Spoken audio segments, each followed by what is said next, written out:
안녕하세요. 슈팅스탁 리턴즈 황금별을 잡아라 진행의 김난입니다. 매일 저녁 8시 저희 황금별을 잡아라 시간에는 각각의 전문가들의 매매 비법이 담긴 강의와 함께 지금 시장에서 공략해볼 만한 좋은 종목까지 안내해드리고 있습니다. 자, 오늘도 전문가의 매매 기법이 담긴 강의 들으시면서 우리 시청자분들의 투자 실력도 한 단계 더 업그레이드 시키는 시간 가져보시면 좋을 것 같고요. 자, 방송이 끝나고도 노란톡에 들어오시면 전문가와 더 오랜 시간 소통하실 수가 있습니다. 문자샵 826번으로 전문가 이름을 써서 보내주시거나 지금 QR코드 나가고 있죠? 휴대폰 카메라만 가져다 대시면 바로 노란톡방 입장 가능하니까요. 편하신 방법으로 노란톡에 들어오셔서 장중에도 실시간으로 더 많은 정보들도 받아보시면 좋을 것 같습니다. 자, 그러면 오늘 이 시간 함께 만들어갈 전문가를 화면으로 만나보시죠.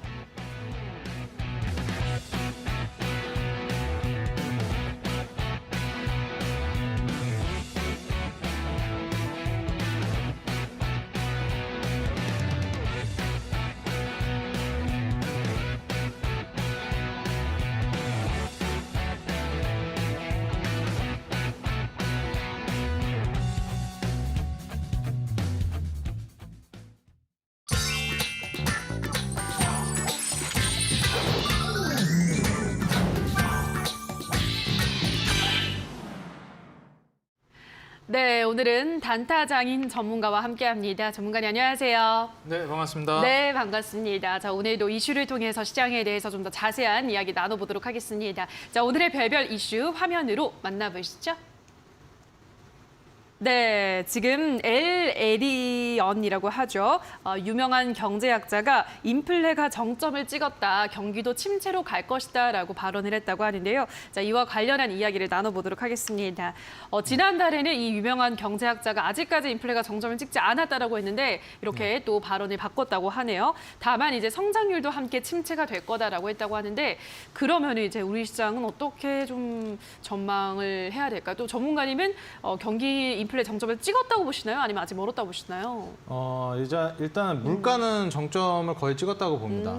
사실 이제 제가 주목한 건 이거 엘 에리언 이분 있잖아요. 이분 저도 누군지 잘 몰라요. 저도 처음 듣는데요.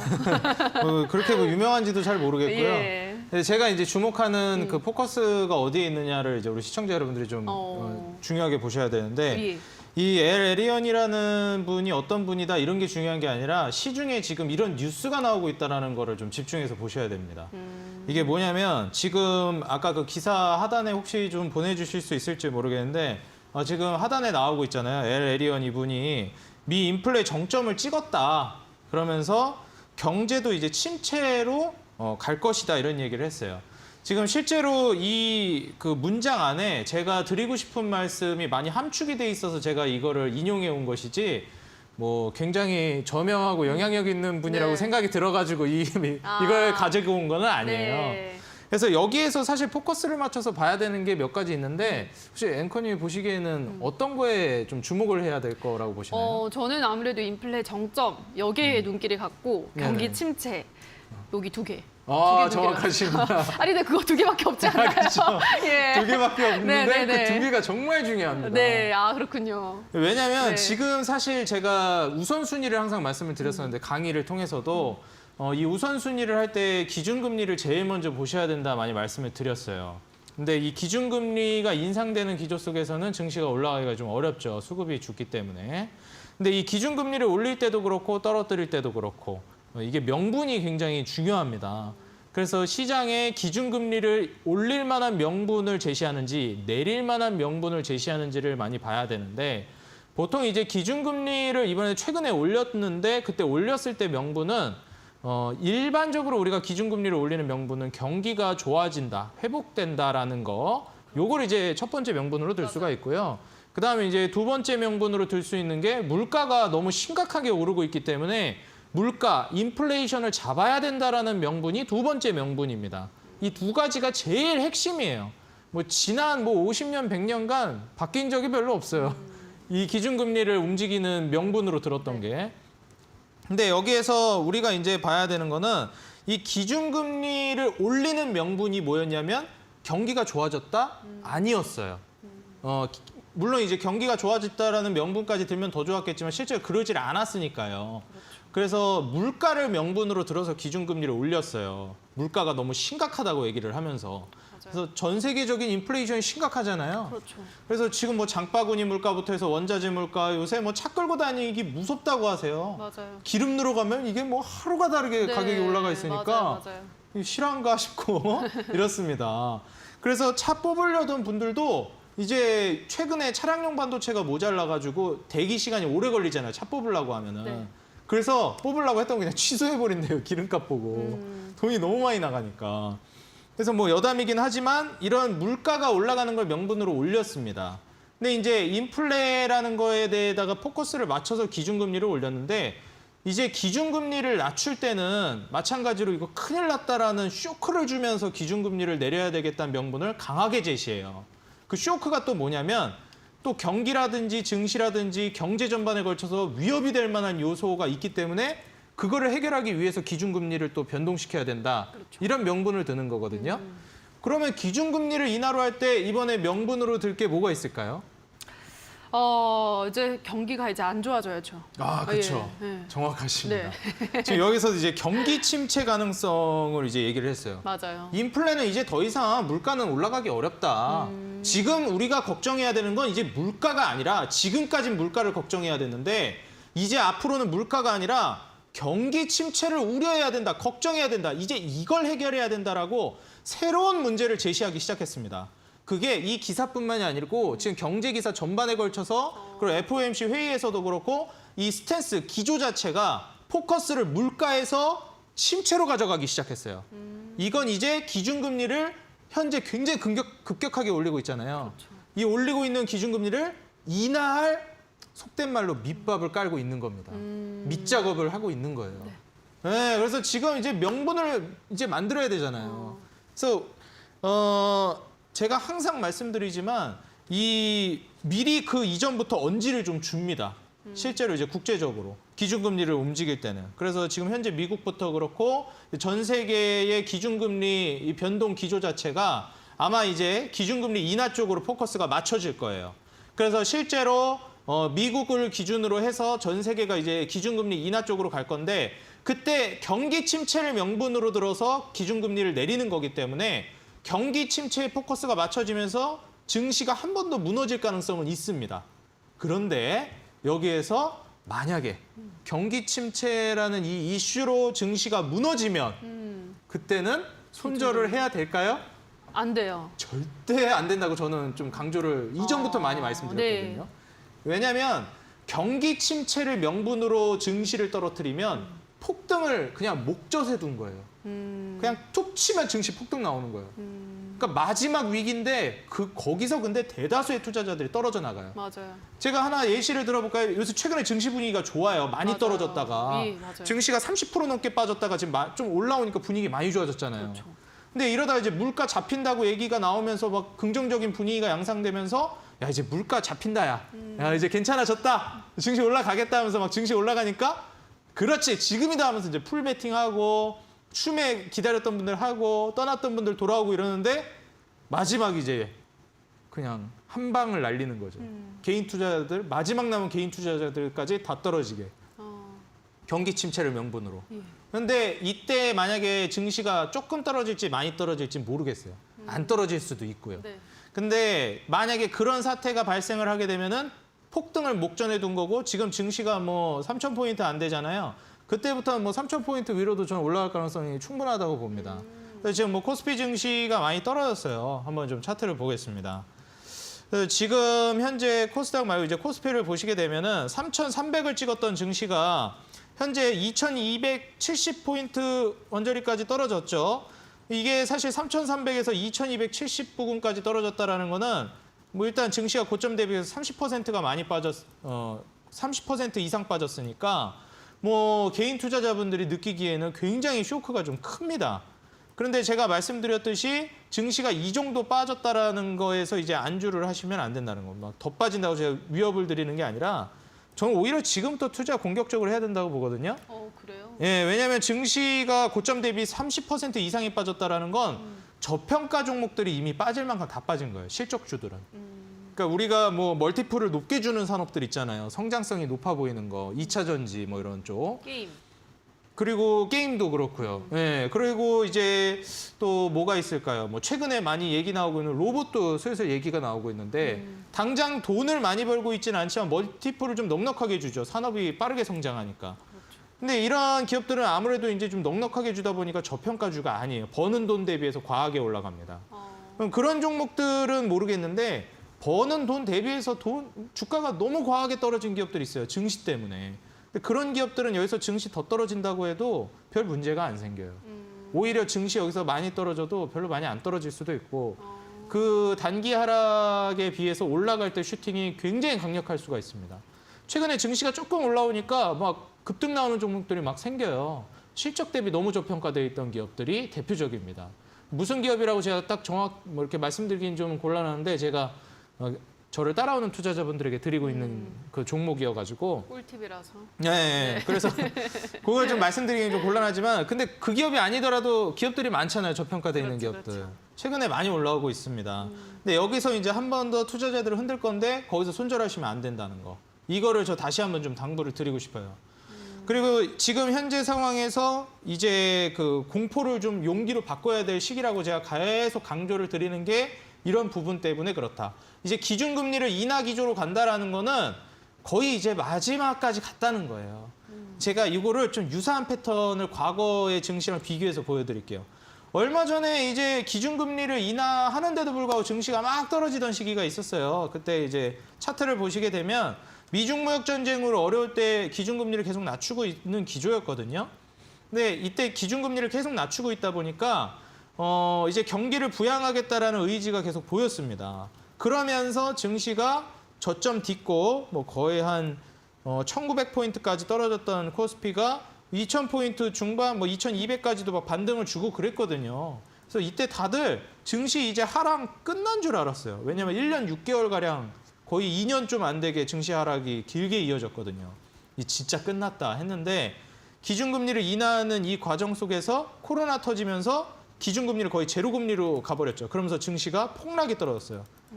근데 이때 많은 예를 들어서 폭락 떨어지기 전에 지금 경기도 어렵다고 하면서 기준금리를 낮추고 있으니까 거기에 따라서 증시도 올라가고 있네. 경기 부양이 이제 되려나 보다 하면서 이렇게 반등 줄 때 제가 지금 이 네모 박스 친 여기서 투자를 강력하게 하셨던 분들 코로나 터졌을 때 어땠을까요? 믿는 도끼에 발등 찍힌 그런 기분이었을 거예요. 이렇게 떨어졌을 때. 제가 이때도 투자자분들에게 손절하면 절대 안 된다고 그랬고 이때도 제가 2대1이 나오고 있었는데 그때 기억하시는 분들 있을지 모르겠지만 그때 당시 제가 2대1리 TV 출연해서 4월 달로 기억해요 아직도. 네. 그때 제가 아예 그냥 어플 지우라고 했어요. 손절도 하지 말고. 쳐다보지 말고 있으라고. 제 말 듣고 종목 손절 안 하셨던 분들은 그냥 더 큰 상승을 오히려 이때 이 하락보다도 훨씬 더 큰 보상을 가져갈 수가 있었던 거예요. 실제로 저를 따라오는 투자자분들한테 제가 이제 추천드렸던 기업들 중에 이제 몇 기업들이 있는데 뭐 대표적인 거 카카오 같은 경우에도 그랬어요. 제가 이거를 저를 따라오는 투자자분들에게 추천을 드렸던 기업인데 이거를 이제 19년도부터 추천을 드렸거든요. 이 자리에서 계속 사인을 드렸는데 수익률이 꽤 올라갔었어요. 뭐 한 20-30% 주가가 갔었는데 코로나 터지면서 그냥 원점으로 갔어요. 매수가 가격까지 가버렸습니다. 그럼 이제 저도 이때 욕을 먹겠죠? 네. 아니 수익률 적은 것도 아니고 20-30% 수익인데 맞아요. 왜 이거를 익절을 안 시켜줘가지고 다시 원점 가게 만드냐. 이거 이러다 그냥 더 떨어지는 거 아니냐 이랬는데 아유 절대 아니라고. 여러분들 나중에 이거 30% 수익 내고 나오시면 후회하실 거라고. 몇 프로 갔어요? 추가 매수를 안 했어도 몇 프로를 갔다? 약 400에서 500% 상승이 나왔습니다. 그래서 실제로 저를 따라오신 분들 한 400% 정도, 450% 정도 수익 내고 나왔는데 저 이런 말씀을 좀 드리고 싶어요. 일반적으로 우리 개인 투자자분들이 투자를 할 때 전문가님 저는요 욕심 하나도 없고요. 3%에서 5%만 수익 내면 좋겠습니다. 꾸준하게. 네. 욕심 안 많아요. 그러면 제가 그래요. 우리 어머니 그 3%가 제일 욕심 많으신 거예요. 3% 수익 드시겠다고 하시는 분들이 제일 탐욕스러운 거 모르세요? 그게 제일 욕심쟁이 분들이라고. 그래요? 그럼 그러세요. 네. 아니 전문가님 무슨 말씀이세요? 아니 그러니까요. 3%에서 5%면 얼마나 적게 먹는 건데 그죠. 그게 무슨 욕심을 부리는 거예요? 이러세요. 그럼 제가 이렇게 말씀을 드려요. 어머님, 아버님 3%에서 5%는 욕심이 너무 과하시고요. 보통 이제 양심 있는 분들은 목표 수익률을 100% 아래로 안 잡습니다. 이렇게 얘기를 해요. 그게 무슨 말이에요? 그럼 이상하죠. 네. 아니 전문가들 100% 수익을 노리는데 목표 수익률이 100%가 그게 욕심이 없고 3에서 5%가 수익을 내는 게 욕심 많다라는 게 이해가 안 간다 그러세요. 근데 이 메커니즘을 이해 못하면 이 그 주식을 계속 잃어요. 주식으로. 너무 많이 봤어요 그런 분들. 네. 왜 그런지 이거 감이 잘 안 잡히실 수가 있는데 네. 아예 좀 알 것 같아요. 어떤 거 같으세요? 3%나 5% 정도 수익을 내겠다는 분들은 그만큼 종목을 빨리 사고 팔고를 하시는 거잖아요. 네네네. 그러니까 성격이 급하신 거지. 그렇죠. 그냥 100% 그러니까 좋은 종목을 딱 찝으면은 100%랑 수익을 낼 수 있는데 네. 그 기간을 못 참는 거죠. 대부분의 투자자들은. 맞아요. 그것도 맞나요? 있고 네. 또 이제 맞아요. 근데 그것도 제가 말씀드리려고 예. 했던 게 두 개였는데 그 중에 그래요? 하나예요. 아, 다행입니다. 네, 일단 그만큼 기다릴 그런 생각도 없는 거예요. 그리고 더불어서 그만큼 오랜 기간을 보유할 만큼 확신을 가지고 있는 기업을 발굴하셔야 되는데 그렇죠. 그러기 싫은 거예요. 그런 맞아요. 노력 들이기 싫은 거예요. 맞아요. 귀찮은 거야. 그렇지. 그냥 좀 이제 재밌는 거 하고 싶고 3에서 5%가 더 재밌으니까. 네. 근데 제가 더 정확한 걸 말씀드릴게요. 3에서 5% 수익을 내겠다라는 분들은 마이너스 20%, 30%못 견디세요. 맞아요. 그런 분들의 심리가 뭐냐면 나는 주식을 하겠다라는 분인데도 불구하고 마이너스 10%를 용납을 안 해주세요. 마이너스 20% 빠지는 것도 용납을 안 하세요. 이게 욕심쟁이 마인드죠. 돈을 잃지 않겠다라는 마인드예요. 맞아요. 잃어봤자 조금 잃겠다는 마인드. 아주 탐욕스러운 마인드입니다. 그런 식으로 주식하면 돈 못 벌어요. 네. 근데 100% 수익 나겠다는 분들은 어떤 분들인지 아세요? 마이너스 100%갈 수도 있다는 걸 인정하고 인지하는 분들이에요. 그렇기 때문에 플러스 100%를 최소 수익률로 전 잡으라 그래요. 제가 개인 투자자분들에게 말씀을 드려요. 우리 앵커님께 제가 질문 하나 해보겠습니다. 알겠습니다. 주식으로 손실을 볼 수 있는 최대 폭이 어느 정도라고 생각하세요? 최대라는 게 있나요? 한계가 있을까요? 최대? 그렇죠. 뭐 한 50?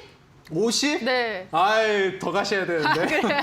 훨씬 더 가셔야 되는데. 100. 그렇죠. 그거 어떻게 견뎌요? 전 못 견뎌요. 주식으로 손실 볼 수 있는 최대는 마이너스 100%입니다. 그 이상으로 갈 수가 있을까요? 그 이상은 잘 안 갈 것 같아요. 그 이상으로는 갈 수가 없어요. 그래요? 왜냐면 마이너스 100%가 됐다는 건 상장 폐지가 됐다는 거기 때문에 그래요? 네, 그냥 내가 100만 원 투자했는데 네. 0원이 된 거잖아요. 네. 그렇기 때문에 그 이상으로 떨어질 수는 없죠. 공매도를 하면은 그럴 수는 있는데 공매도가 아니라 기업에 투자했다면 그럴 수는 없어요. 그렇기 때문에 수익을 노릴 때는 몇 %를 노리셔야 되냐면 최소 100% 이상을 잡으셔야 돼요. 최소예요, 이거. 네. 물론 상황에 따라서 50%로 조금 이제 여건에 맞춰서 그냥 상황과 타협해서 50% 수익 내고 30% 수익 내고 나올 수는 있어요. 그렇지만 최초에 진입할 때는 아무리 못해도 2배 이상은 가겠다 싶은 기업에만 투자하셔야 돼요. 그렇지 않으면 투자하시면 안 돼요. 네. 3% 수익 내겠다는 분들한테도 좀 똑같이 얘기해요. 100% 올라갈 거라는 확신이 없는 기업이면 3% 들어갈 생각으로도 가지 말라고. 그래서 우리 개인 투자자 여러분들이 오늘 강의도 많이 준비되어 있거든요. 네. 강의 조금 해도 돼요. 이게 더 중요한 내용이에요. 그래서 나중에 하면 되죠, 강의는. 네. 그죠? 오늘 하셔야 돼요. 오늘 하긴 해야 되는데 못한 건 나중에 하면 되니까. 네, 그죠. 그래서 우리 개인 투자자 여러분들 이거를 꼭 인지해 주셨으면 좋겠어요. 이거를 인정을 못하면 주식이 계속 힘들어져요. 근데 주식 좀 해보신 고수분들은 제 말을 정확히 이해하실 거예요. 맞아요. 그게 제 말이 맞다고 인정을 하실 거예요. 네. 좀 해보신 분들은. 네. 그래서 우리 개인 투자자 여러분들도 지금부터 목표 수익률 무슨 5% 잡겠다 이런 생각하시면 저한테 제가 또 이제 인생 선배님들한테 혼낼 수는 없는데 네. 잔소리 할 겁니다. 100% 아래로는 잡지 마세요. 주식은 무조건 목표 수익률 100% 위로 잡는 겁니다. 그렇다는 걸 좀 말씀을 드리면서 오늘 또 강의 준비돼 있으니까 강의를 통해서 여러분들이 오늘 일본 환율, 지난번에는 미국 환율 얘기했잖아요. 맞아요. 오늘은 일본 환율에 대해서 좀 준비했으니까 또 집중해 주셔가지고 강의 도움 받아가셨으면 좋겠습니다. 네, 오늘 별별 이슈로 시작을 해서 이 멘탈까지 제대로 좀 정립을 하는 시간 가져봤는데요. 다시 한번 화면으로 오늘의 이슈 정리하고 오시죠.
네, 자 그럼 지금부터는 전문가가 준비한 오늘의 강의를 들어볼 시간인데요. 어떤 주제로 강의를 해주실지 오늘의 주제부터 화면으로 만나보시죠.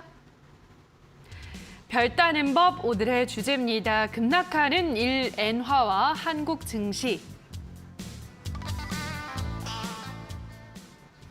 네, 요즘 엔화가 계속 가치가 떨어지면서 요즘 이 엔화를 사 모으시는 분들도 늘고 있는데요. 자, 우리나라 증시에는 또 어떤 영향을 미칠지 자세한 이야기 들어보도록 하겠습니다. 전문가님, 엔화 또 우리나라 증시 어떤 연관성이 있나요? 일단 오늘 제가 강의 드리는 거는 엔화 관련해서 좀 말씀을 드릴 건데 이거에 대해서 많이 체크 안 하시는 분들이 많고 사실 미국 환율 보는 게 더 중요하기는 합니다. 근데 일본과 우리나라 그리고 미국 간의 이제 환율도 굉장히 좀 중요하기 때문에 어떤 식으로 국내 증시에 좀 영향을 미치는지 여기에 대해서 좀 말씀을 드리고 싶기도 하고 일단 일본 같은 경우는 최근에 이제 스탠스가 꽤나 이제 뭐라고 해야 될까요? 행보가 좀 위축되어 있기는 합니다. 기준금리를 미국과 좀 동조화시키지도 않고 있기도 하고요. 거의 제로 금리에 가까운 금리를 크게 변동을 또 안 시키고 있습니다. 그래서 지금 엔화 가치가 이렇게 떨어지게 되면 좀 리스크가 있기도 해요. 국제시장에서 일반적으로 우리가 기축통화라고 불리는 달러를 생각을 안 하면 그 다음으로 이제 엔화도 많이 생각을 했었는데 이제 과거의 위상이 많이 떨어졌습니다. 최근 이제 일본 기업들도 너무 많이 주춤하고 있고 일본이라는 국가 자체가 성장률이 너무 많이 떨어졌어요. 뭐 잃어버린 20년, 30년 얘기하는데 점점 10년씩 늘어나요. 그래서 이게 도대체 언제 잃어버린 시간이 언제 끝나는지를 모르겠습니다. 그래서 사실 일본 관련해서도 최근에 이제 좀 민감한 시기이기도 하고 엔화 가치가 이렇게 떨어지고 국제에서 영향력이라든지 그 가치가 이제 지켜지지 않으면은 사실 이제 엔화를 보유하고 있는 국가들이 또 힘들어질 수도 있는 거거든요. 그래서 이제 엔화와의 관계도 우리가 어느 정도는 주의 깊게 봐야 되겠다. 여러 국가를 다 볼 필요는 없는데 딱 2개 정도 봐야 된다라고 하면 우리가 이제 원달러 환율 우리가 많이 봐야 되는 거고 그다음에 엔달러 환율을 우리가 좀 봐줘야 합니다. 그래서 오늘 거기에 대해서 말씀을 드릴 거니까 집중해서 한번 시청해 주시면 좋을 것 같고 제가 또 이제 우리 시청자 여러분들하고 실시간으로 소통하는 방이 있습니다. 이제 바코드 찍고 이제 들어오시면은 카메라로 찍고 들어오시면은 제가 이제 오늘 강의하는 PPT 자료들 같은 경우에도 거기다 올려드릴 거고 지금은 아니지만 제가 이제 PPT를 강의를 통해서 쭉 한번 해드리고 자료를 올린 다음에 나중에 그걸 수정 작업을 거칠 거예요. 그래서 거기에다가 제가 이제 책같이 설명을 곁들여가지고 만든 다음에 다시 한번 또 이 바코드 타고 들어오는 곳에다가 제가 올려드릴 겁니다.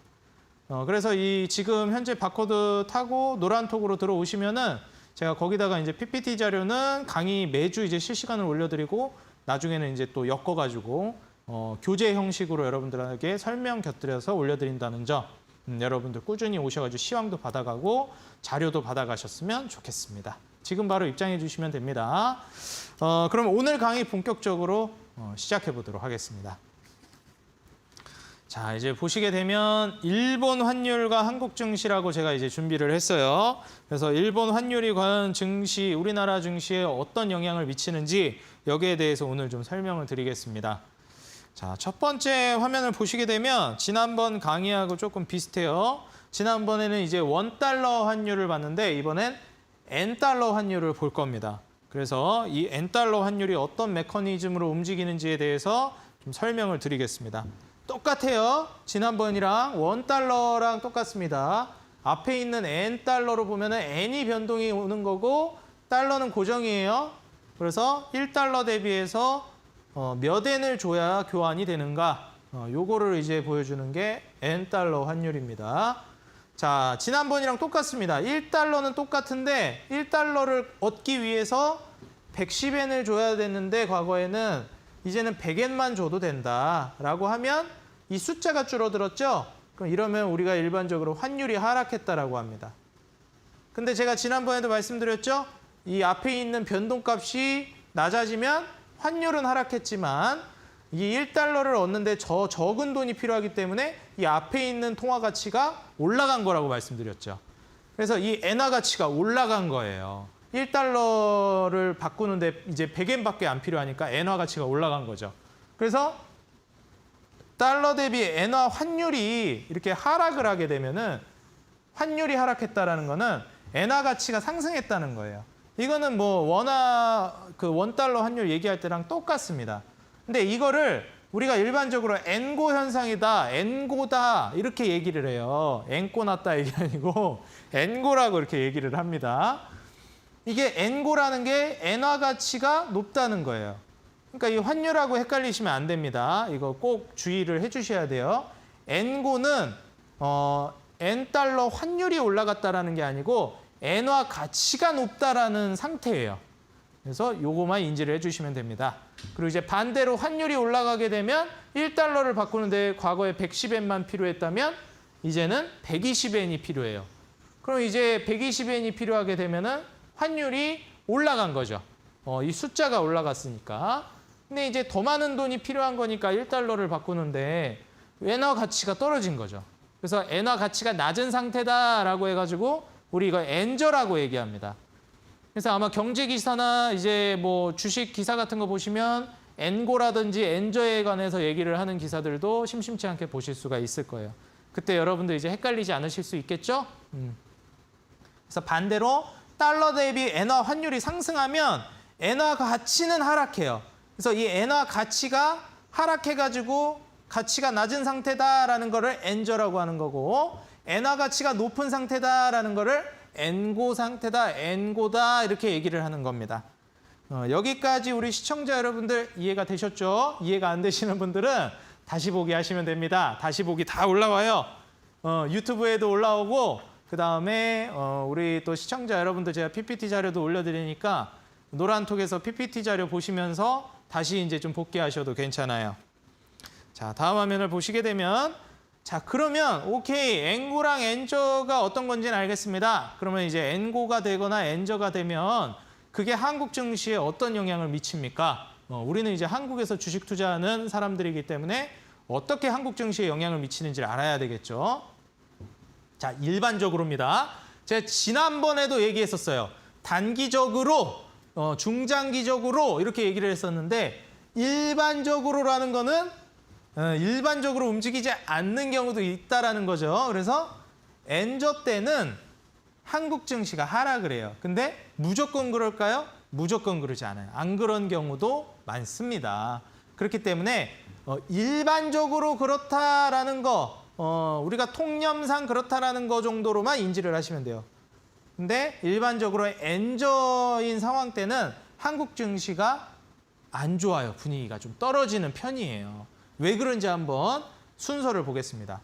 자, 엔달러 환율이 올라가요. 환율이 올라가면 뭐라고 말씀드렸죠? 그렇죠. 앞에 있는 엔달러 환율이 올라갔다라는 건 이 앞에 있는 엔달러의 앞에 있는 엔화, 요 앞에 있는 통화 가치가 떨어졌다라는 걸 얘기합니다. 다시 말해서 엔달러 환율이 올라갔다라는 건 앞에 있는 엔화 가치가 떨어졌다라는 걸 얘기하는 거예요. 그러면은 엔달러 환율이 올라갔으니까 엔화 가치가 떨어졌죠. 이걸 뭐라 그런다 그랬죠? 엔저라 그런다 그랬죠, 제가. 그래서 지금 현재 상태가 어떤 상태예요? 엔저 상태예요. 그럼 이때는 한국 증시에 어떤 영향을 미치느냐? 보시면 원화 가치가 상대적으로 올라가요. 왜냐하면 이 통화 가치라는 거는 상대적인 거기 때문에 이 1달러를 바꾸는데 과거에는 뭐 100엔이 들었고 실제로 1달러를 바꾸는데 1000원이 들었다고 가정을 해봅시다. 한국은. 그러면 이제 100엔은 1000원이랑 똑같아지는 거예요. 그죠? 이거 조금 이제 이해를 해주셔야 돼요. 너무 지저분하니까 내가 조금 깔끔하게 해서 다시 해드릴게요. 요거는 정확히 짚고 넘어가야 돼. 이해를 하고 가야 되니까. 자, 100엔을 1달러로 바꿀 수 있었다고 가정을 합시다. 이거를 1달러를 또 1000원으로 바꿀 수 있었어요. 그러면 100엔이랑 1000원이랑 결국 똑같은 거죠. 근데 원달러 환율이 올라갔어요. 이제 110엔이 됐습니다. 1달러를 바꾸려면 110엔이 필요해요. 그럼 엔화 가치가 떨어진 거죠. 엔저죠. 근데 원화 가치는 변동이 없다는 가정입니다. 원화 가치는. 그럼 원화 가치는 그대로 1000원이에요. 우리는 1달러 바꾸는데 여전히 1000원만 있으면 되는데 하면은 과거에는 100엔이랑 1000원이랑 같은 가치였는데 이제는 110엔이랑 1000원이랑 같은 가치예요.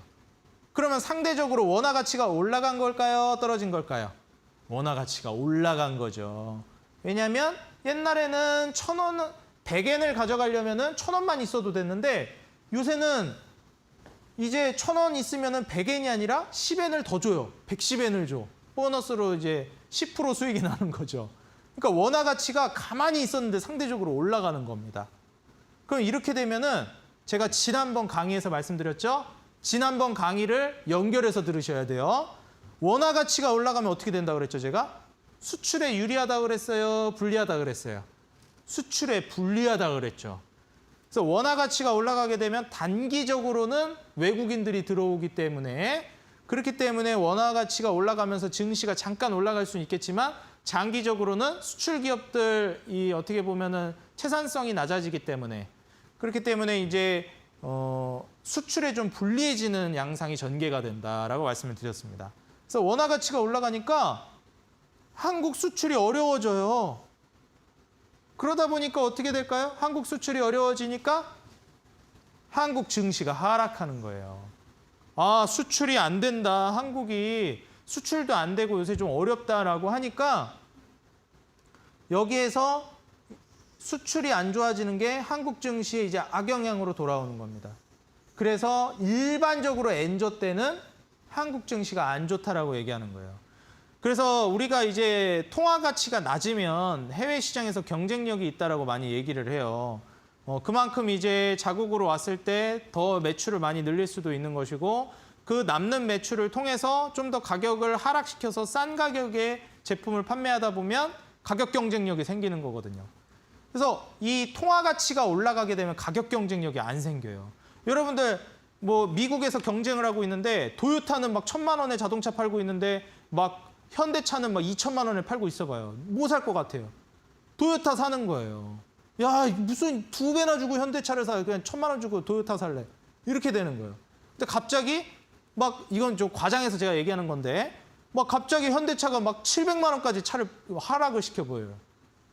통화 가치가 떨어져가지고. 그럼 수출이 유리해지죠. 다 현대차 사니까. 그래서 이런 게 한국 증시에 통화 가치가 올라가게 되면은 부정적으로 요인을 끼치게 됩니다. 그래서 이 상대적인 개념이기 때문에 이 엔저가 한국 증시 하락을 불러오는 거예요. 조금 어려울 거예요. 몇 번 반복하면서 보셔야 이게 조금 들어옵니다, 이게. 그래서 요거는 좀 반복해서 봐주셔야 된다라는 거 말씀을 드리면서 다음 화면 보겠습니다. 제가 방금 했던 얘기예요. 일본하고 한국은 이제 해외 시장에서 수출 경쟁 관계에 있는 라이벌이에요. 우리 또 일본하고 축구한다 그러면 난리 나잖아요. 제가 이번 주인가 일본하고 한국 축구하는 걸로 알고 있는데 벌써 지나간다. 바쁘게 사니까 제가 지금 기억이 안 나는데 일본하고 한국도 축구하잖아요. 이번 주였던 것 같은데. 하여튼 그래서 그때도 우리나라 또 전통적으로 일본하고 한국하고 뭐 경기한다 뭐 한다 그러면 무조건 다른 데는 져도 되는데 일본은 지면 안 된다 그러잖아요. 수출에서 똑같아요. 라이벌이에요. 그래서 이건 그냥 단적으로 예시를 들어드린 거예요. 자동차에서 또 경쟁도 많이 하니까. 그래서 현대차, 기아차랑 뭐 도요타, 혼다, 닛산 이런 거랑 이제 해외 시장에서 경쟁을 하잖아요. 제가 아까 말씀드렸듯이. 그렇기 때문에 제가 아까 말씀드린 그런 결론이 나오는 겁니다. 통화 가치가 올라가면 해외 시장에서 가격 경쟁력이 떨어져 버려요. 너무 비싸니까. 이거 왜 이렇게 비싸면서 사람들이 안 살 수 있거든요. 근데 통화 가치가 떨어지면서 저렴하게 팔 수 있어요. 그래서 엔저가 오게 되면 일본 수출 품목들이 더 유리해져요. 더 저렴해지니까 가격이. 더 많이 팔겠죠. 사람들이 더 많이 찾고. 그런 측면이 좀 존재한다라는 겁니다. 그래서 여기서 좀 쭉 보시게 되면은 일본 수출품 가격이 떨어지는 거예요. 이렇게 제가 아까 말씀드린 거대로. 그리고 정리를 하면은 일본 수출품 가격 경쟁력이 올라가는 겁니다. 아니 이게 자동차가 뭐 예를 들어서 뭐가 있을까요? 뭐 렉서스 하나 예를 들어 볼까요? 엔저가 되면은 렉서스가 예전에는 과거에는 뭐 한 2천만 원에 팔았는데 렉서스 2천만 원에 팔았다는 거 너무 말이 안 된다. 예를 들어서 뭐 렉서스 뭐 한 7천만 원에 팔았는데 뭐 너무 이제 저렴해지니까 이제 뭐 렉서스 막 6천만 원에 판다는 얘기가 나오는 거예요. 예를 들면. 그렇기 때문에 와 이게 사람들이 딱 미국 사람들이 봤을 때 해외 사람들이 봤을 때 야 현대차 지금 제네시스 제네시스 얘네는 막 뭐 한 7천만 원에 판다던데? 난 6천만 원짜리 렉서스 살래? 이렇게 되는 거예요. 왜냐면 가격이 더 저렴하니까. 품질이 뭐 비슷하다는 전제로 하겠습니다. 또 여기 또 우리 시청자 여러분들 무슨 렉서스랑 제네시스랑 품질이 비슷하냐 이러실 수도 있는데 너무 그렇게 이제 진지하게 받아들이지 말고 교육을 위해서 얘기하는 거니까요. 그죠? 비슷하다고 이제 전제를 합시다. 그래서 이제 그러면 가격이 이제 더 저렴한 걸 찾게 되는 거예요. 그러다 보니까 일본 수출품 가격 경쟁력이 올라가는 거예요. 가격이 이렇게 하락이 되니까 나 그럼 6천만 원짜리 렉서스 살래. 품질 비슷하면은 이렇게 되는 거예요. 그러면 일본이 어떻게 되겠어요? 수출이 유리해지는 거예요. 한국 차 안 사고 이제 일본 차 사는 거예요. 옛날에 80년대 그때처럼. 그때 뭐 일본 자동차가 아메리카를 점령하지 않았습니까? 이 미국의 국민 자동차가 미국 브랜드 폭스바겐 뭐 이런 게 아니었어요. 혼다, 도요타, 닛산 뭐 이런 거였죠. 그러면서 상대적으로 한국 수출이 불리해지는 거예요. 비집고 들어갈 틈이 없는 거예요. 한국 차는 너무 비싸니까. 이런 이제 문제들이 발생을 합니다. 그래서 제가 방금 말씀드렸던 그런 이제 그 인과관계가 여기서 나온다. 그런데 제가 아까 말씀드렸죠. 일반적인 거라고? 그럼 일반적이지 않은 경우도 있겠죠? 엔저가 호재로 작용하는 경우도 있어요. 일반적으로 한국 증시에는 악재로 작용합니다. 아까 제가 말씀드렸듯이 일반적으로는 악재예요. 한국 증시에. 수출에 불리하기 때문에. 근데 호재로 작용하는 경우에는 어떤 경우가 있냐면 일본에서 원자재나 부품을 수입하는 기업. 그러면 일본에서 원자재나 부품을 수입하려면 엔화 주고 사와야 되잖아요. 근데 엔저가 되게 되면은 어떻게 됐어요? 한국 통화 가치가 더 올라가 있으니까 적은 원화, 우리나라 돈으로 적은 돈만 줘도 옛날에는 1,000만 원 주고 일본 원자재 사왔어야 되는데 이제 900만 원만 주면 사올 수가 있는 거예요. 그래서 일본에서 원자재나 부품을 수입하는 기업들은 이제 엔저가 돼버리게 되면은 더 싸게 들여오는 겁니다. 그러다 보니까 이제 마진이 늘어나죠. 이제 원래 비용이 막 900만 원 들어, 막 1,000만 원 들던 게 900만 원밖에 안 들으니까 앉아가지고 100만 원 이득 보잖아요. 그죠? 원자재 가격이 떨어지니까. 그래서 원자재나 부품을 수입하는 기업들은 호재다. 그리고 엔화 빚이 많은 기업들. 그래서 실제로 이 이자를 계속 내야 되고 이 엔화의 빚이 좀 있는 기업들 같은 경우에는 빚의 가치가 그냥 앉아서도 줄어들어 버리니까 호재로 볼 수가 있습니다. 마지막으로 엔화 가치 급락으로 달러 급등이 심각한 경우. 이제 엔화 가치가 이제 일반적으로 떨어지는 게 아니라 그냥 수직 낙하에서 급락으로 떨어져 버리게 되면은 달러 급등이 그냥 순식간에 나와버립니다. 그러면은 사실 이제 엔저로 작용하는 그런 이제 통화 가치 우리나라 상승보다도 달러 급등이 원화 가치를 떨어뜨리는 게 더 심해지는 거예요. 왜냐하면 보통 일반적으로 달러랑 엔화 가치랑 많이 비교를 하기 때문에 국제시장에서 엔화 가치가 급락이 돼버리면 달러 가치가 갑자기 올라가 버려요. 그러니까 엔화를 팔고 달러로 다 옮겨가는 거죠, 사람들이. 야, 엔화 가치가 너무 심각한데 달러로 도망가야겠는데 해서 달러로 가는 거예요. 그럼 달러 수요가 올라가니까 달러가 가치가 올라가죠. 달러 가치가 너무 올라가면 상대적으로 엔화 가치가 떨어지는 거예요. 그래서 엔화 가치가 떨어지는 거로 인한 한국 통화 가치가 올라가는 거 이상으로 달러 가치가 올라가는으로 인해서 원화 가치를 떨어뜨리는 게 더 강력한 거죠. 그래서 급락일 때는 좀 예외라는 거예요. 그래서 적당히 떨어지면은 안 좋은데 완전 수직으로 떨어지면 달러 급등이 나오면서 오히려 엔저가 한국 증시에 호재로 작용할 수가 있다. 이렇게 보시면 되겠습니다. 다음은 이제 반대예요. 이제 쉬워요, 이때부터는. 앞에 엔저를 이해했으면 엔고는 뭐겠어요? 다 반대로 보시면 됩니다. 일반적으로 엔고는 한국 증시가 상승합니다. 엔고라는 건 엔달러 환율이 떨어진 거죠. 그러면 엔달러 환율이 떨어졌다는 건 앞에 있는 변동값의 가치가 반대로 올라갔다라는 거예요. 엔화 가치가 올라가니까 어떻게 돼요? 상대적으로, 환율이라는 건 다 상대적인 개념이니까 엔화 가치가 올라가니까 상대적으로 원화 가치는 떨어지는 거예요. 그럼 그 결과가 뭐로 불러온다? 일본이랑 우리나라는 수출 경쟁 국가에 있으니까 한국 수출에 유리한 걸로 돌아오는 거예요. 자국 통화 가치가 떨어져야 수출에 유리하다 그랬죠? 그래서 이게 한국 증시 상승을 불러오는 겁니다. 수출에 유리해지면서. 그렇게 되면 이제 어떻게 되냐? 제가 말씀드린 일본 수출품 가격이 올라가요. 이제 렉서스 7천만 원 하던 거 이제 8천만 원 1억 하는 겁니다. 그래서 이제 미국 사람들 이러는 거예요. 아, 렉서스 쌌었는데 요새 너무 비싸. 요새는 현대차가 싸. 가성비가 좋아. 이렇게 되는 거예요. 그러니까 일본 수출품 가격이 경쟁력이 떨어지는 거예요. 너무 비싸다는 거예요. 야, 렉서스 누가 1억 주고 사니? 이렇게 되는 거예요. 물론 이제 그냥 가정입니다. 그렇다는 거예요. 일본 수출이 이제 불리해지는 거죠. 너무 비싸지니까. 막 1억 5천 가고 2억 간다고 해보세요. 렉서스가. 말도 안 되잖아요. 근데 상대적으로 막 제네시스가 막 5천만 원에 팔고 있어. 어유, 제네시스 이거 5천만 원? 이런 차가? 그럼 이제 한국 수출이 유리해지는 거예요. 통화 가치가 낮아진 만큼 거기서 나오는 이득을 제품 가격 하향으로 이제 돌리면 제품 가격이 경쟁력이 생기면서 수출에도 유리해지는 겁니다. 일반적으로 이런 메커니즘이 발생한다는 걸 인지하셔야 여기서 이 메커니즘이 잘못됐을 때 이게 잘못돼가지고 실제로 이대로 진행이 안 된다는 거를 인지를 할 수가 있어요. 그래서 이 메커니즘으로 돼서 이렇게 작용한다는 이 흐름을 이해하셔야 돼요. 그래야 아니 엔저 때는 뭐 한국 증시 뭐 좋고 어쩌고 엔고 때는 한국 증시 뭐 좋다고 하더니 안 좋은데요? 그럼 거기서 뭐 중간에 뭐가 잘못됐는지를 제가 아까 말씀드린 그 흐름에서 다시 이제 백으로 올라가면서 뭐 어떤 변수가 작용을 했는지를 점검을 해봐야 되는 거예요. 그냥 이렇게 무슨 수학 공식 마냥 엔고가 되면은 좋다느니 엔저가 되면 좋다느니 막 엔고 때는 한국 증시가 올라간다. 이렇게 외우시면 안 돼요. 왜 이런 식으로 메커니즘이 작용했는지 이거를 이해하면서 가야 된다라는 겁니다. 저도 이제 한국 교육에서 이제 수능 본 세대지만 너무 이제 주입식 교육이 문제다 말이 많잖아요, 우리나라가. 이해하면서 가셔야 돼요. 주입식으로 가시면 안 됩니다. 아까랑 똑같아요. 그래서 엔고가 악재로 작용하는 경우도 있어요. 일반적으로는 호재로 작용하는데 악재로 작용하는 경우에는 언제냐면 엔고가 첫 번째로 아까랑 반대죠.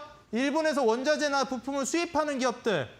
그러면 이제 일본에서 부품이나 원자재 원래 1,000만 원에 사왔는데 이제는 1,100만 원에 사와야 돼요. 100만 원 더 주고 사와야 됩니다.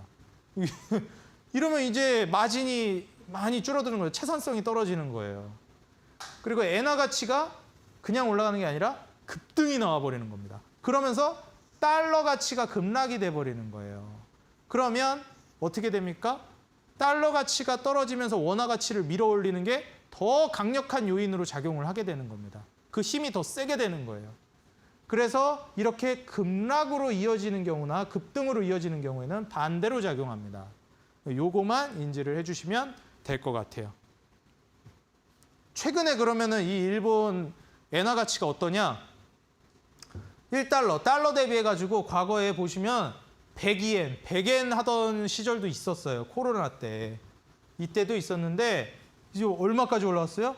139엔까지 왔어요. 뭐 난리 났습니다. 엔화 가치가 떡락을 하고 있어요. 일반적으로 우리가 얘기하듯이. 뚝뚝 떨어지고 있어요. 왜 그래요? 지금 일본은 기준금리도 잘 안 올려요. 그러기 때문에 이거 심각하다고 얘기하는 경우가 많습니다. 이제 더 이상 과거에는 엔화를 어느 정도 기축통화로도 인정을 해줬고 기축통화라기보다는 좀 안전자산 개념으로 엔화를 인정을 해줬었는데 이제 더 이상 엔화는 안전자산이 아니다라고 얘기하는 사람들이 많아지고 있어요. 가치가 너무 많이 떨어지고 있어요. 어느 정도 가치를 보존해줘야 되는데. 그래서 실제로 보시게 되면은 최근에는 다시 좀 이제 떨어지고 있긴 하거든요, 환율이. 근데 여전히 높은 건 사실이에요. 그래서 이런 부분들을 최근의 흐름이 이렇구나. 그러면 좀 장기적으로 봤을 때는 지금 현재 엔저 상태구나. 그러면 우리나라한테 좀 유리할 수 있겠다. 제가 아까 말씀드렸죠. 엔저 상태면 어떻다고요? 우리나라한테 일반적으로 좋습니다. 그렇기 때문에 우리 투자자 여러분들이 조금 급격하게 엔화 가치가 떨어지긴 했었는데 다시 좀 올라가고 있으니까 이 정도 흐름이면 국내 증시에 좀 우호적인 흐름으로 계속 앞으로 흘러갈 가능성이 생겨요. 그래서 우리 투자자 여러분들 이런 부분들을 참고하시면서 제가 지속적으로 한국 증시의 긍정적인 요소들을 많이 설명해 드리고 있죠. 경기 침체로 인한 그런 이제 요소만 아니라면은 앞으로 이제 한국 증시에 좋을 날이 펼쳐질 거라는 이런 증거들이 너무 넘쳐나고 있어요. 그래서 우리 투자자 여러분들이 여기에 포커스를 맞추시면서 잘 따라와 주시면 좋겠습니다. 오늘 강의 여기까지고요. 오늘 강의 자료는 노란톡에 올려드릴 테니까 QR코드 통해서 접속해 주시면 감사하겠습니다. 네, 오늘 엔저와 또 우리나라 이 시장에 영향을 미치는 것까지 확인하고 오셨습니다. 오늘의 강의 다시 한번 화면으로 정리하고 오시죠.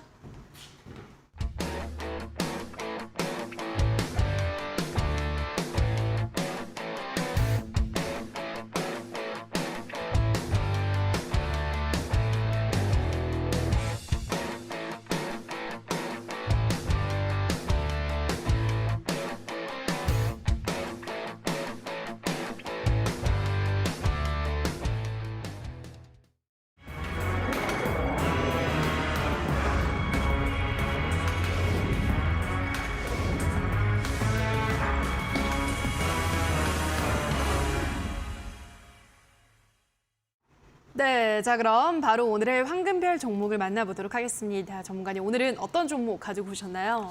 오늘은 이제 서부 T&D라는 기업을 좀 가지고 왔습니다. 네. 아무래도 시장이 앞으로 좀 휘청거릴 수 있는 요소가 하나 정도 남아 있잖아요. 경기 침체. 예. 예, 그거 이제 이슈가 있기 때문에 아직까지는 좀 공격적으로 투자하기보다는 좀 안전한 종목들에 투자하는 게 괜찮겠다 싶어서 오늘도 역시 지난번에 이제 현대중공업이나 태광에 이어서 서부 T&D를 가져왔습니다. 태광이나 이제 그 현대중공업도 사실 주가가 움직임이 거의 없었어요. 맞아요. 제가 드리고 나서. 예. 그래서 AS를 해드리려 했는데 할 게 없습니다. 주가가 그냥 그대로 옆으로 가고 있어서. 네. 그래서 계속 가져가시면 좋겠다 말씀을 드리고요. 오늘 이제 새롭게 말씀드린 종목은 서부 T&D인데 왜 이게 안전하다고 말씀을 드리냐면 주가 떨어지는 거랑 기업이 안정적인 거랑 좀 달라요. 주가는 언제든지 증시 떨어지면 떨어질 수 있거든요. 기업이 안정적인 이유가 뭐냐면 호텔이랑 복합 쇼핑몰 부분에 있어서 향후 리오프닝에 관련된 이슈를 우리가 기대할 수가 있습니다. 사실 지금처럼 이제 위축돼 있다가 살아날 만한 상황이 잘 없잖아요. 네. 코로나로 인해서도 많이 위축이 됐었고 과거부터 한 2년, 3년 동안 이거 얼마나 난립니까? 이제 좀 괜찮아져가지고 일본 여행이나 뭐 아니면 다른 데 여행 가려고 그러는데 원숭이 두창 때문에 또 못 간다고 난리고 네. 코로나 재확산된다 그러고 예.